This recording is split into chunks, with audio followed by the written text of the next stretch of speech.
You know, some of the world's most ancient texts, they're filled with stories that are so wild, they can totally flip how you see everything. Today, we're going to dive into one of the most influential scriptures in Buddhist history to pull back the curtain on its tales of impossible events, very surprising heroes, and a message that just rewrites all the rules of spiritual potential. Right, so we're talking about the Lotus Sutra, but we're not just going to talk about philosophy here. Oh no. We're going to explore the absolutely mind-bending stories that are packed inside it. And these aren't just, simple fables. We're talking cosmic-level events and shocking plot twists that have had people hooked for centuries. Okay, so picture this. The story kicks off with the Buddha, Shakyamuni, on a mountain peak, and he's teaching this huge crowd of beings, humans, gods, you name it, they're all there. He's right in the middle of delivering what's going to become the Lotus Sutra. When? Well, something completely impossible happens. I mean, can you imagine? The ground literally starts to shake, and this huge, shimmering tower, just covered in countless jewels, erupts right out of the earth. It's so massive, it stretches all the way up to the heavens, just glowing with this otherworldly light. And the air is filled with the scent of heavenly incense. Everything just stops. The whole sermon grinds to a halt. Everyone is just staring completely in awe. And if that wasn't enough, a voice starts booming from inside this thing. It belongs to a Buddha named Dabao, who reached enlightenment an almost unthinkable amount of time ago. And get this, he's traveled across countless worlds through an ocean of time just to be right here for this one single moment. And why? What's his whole purpose? To personally witness the teaching of the Lotus Sutra. So what's his big message? He just booms out this praise for Shakyamuni Buddha. I mean, talk about the ultimate endorsement, right? An ancient, perfect being from the distant past literally appears out of thin air just to confirm that the teaching happening right now is the absolute highest truth.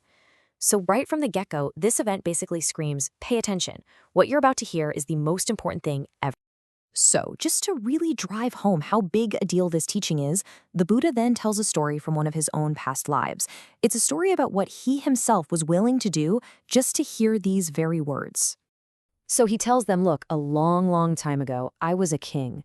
I had everything, power, money, a long life, but none of it mattered. He was obsessed with one thing, finding and understanding the ultimate wisdom, the wisdom that's in the Lotus Sutra. He even put out this desperate call to the whole world. And this is where it gets really wild. He doesn't just offer some reward. No, he gives up his throne, his entire kingdom. He offers himself, his own body, as a slave to anyone who can teach him this sutra. Just think about that for a second. Giving up absolute power for the chance to learn something. Well, a teacher finally shows up, a Brahmin sage who says, okay, I've got the teaching, but you have to be my servant. And so, for 1,000 years, this guy who used to be a king is doing the most basic chores. Fetching water, sweeping floors, gathering fruit. He served his teacher without a single complaint, never gave up, all for the promise of hearing this one teaching. It's just this incredible picture of how valuable this wisdom was considered to be. Okay, but the story is building to this amazing twist because the identities of the king and his teacher, they're not what you think. And this is the part that just completely flips our ideas about good and evil, friend and foe. So the king, you probably saw this coming, was the Buddha himself in a past life. But what about the teacher? The Brahmin he served so loyally for a millennium. It was a past life of Devadatta. The man who would become the Buddha's cousin, his biggest rival, the guy who tried to kill him over and over again. Just let that sink in. But here's the thing, instead of trashing the guy, the Buddha says that all of his achievements, his perfect qualities, his powers, his enlightenment itself were only possible because of Devadatta. He calls his greatest enemy his good teacher. The message here is just so radical, right? That the people who give us the hardest time, our so-called enemies, they might actually be the ones who help us grow the most.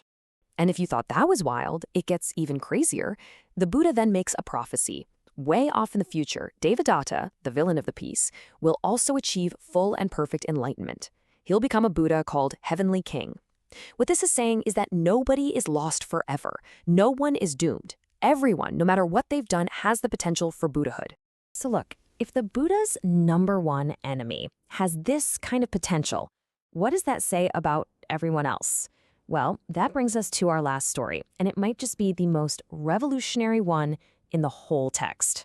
So the sutras establish that this is the ultimate teaching and that anyone can get there, eventually. Yeah, but how long is this supposed to take? A lot of traditional texts talk about it taking countless eons of really hard practice. Well, get ready because this next story is about to blow that whole idea out of the water. Okay, so there's this enlightened being named Manjushri, and he's just coming back from teaching at the bottom of the ocean, in the palace of a dragon king. He gets asked if anyone down there actually got the steep teaching. And he says, yep, someone did. And then she appears, the dragon king's daughter. She's only 8 years old. And she's not human.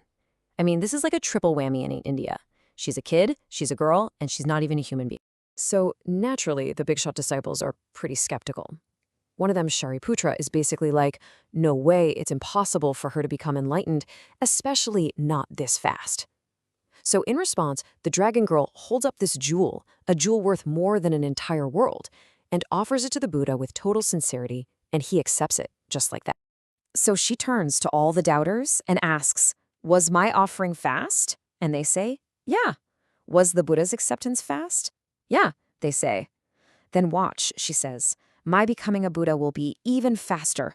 And bam, in that exact instant, right in front of everyone, her entire form changes. She suddenly has all the signs of a perfect Buddha and starts to teach. Just like that, instantly. So what's the takeaway from all of this? A stupa from the past, an enemy who's really a teacher, and a kid who becomes a Buddha in a flash. All these wild stories, they're all pointing to the same core promise of this scripture. Yeah, the text itself lays out these promises pretty clearly for anyone who hears and believes its message. It's basically a guarantee for a better future. It says that just by accepting this teaching, the door to suffering gets slammed shut and the door to happiness swings wide open. It's really a message of incredible hope and total transformation. So here's the bottom line. These stories aren't just cool myths. They are powerful illustrations of the sutra's main message. That the potential for the absolute highest enlightenment isn't just for a few special people who practice for eons. No, it exists inside every single one of us, right here, right now, no matter who you are, what you've done, your gender, your age, or even your species. And really, that's the question this whole thing leaves you with. It just smashes all our little boxes and expectations. It's basically daring us to look at the world and even at ourselves in a completely new way. To see not just what's there, but what's possible. It suggests that the potential for transformation is way more immediate, more universal, and more surprising than we could ever imagine.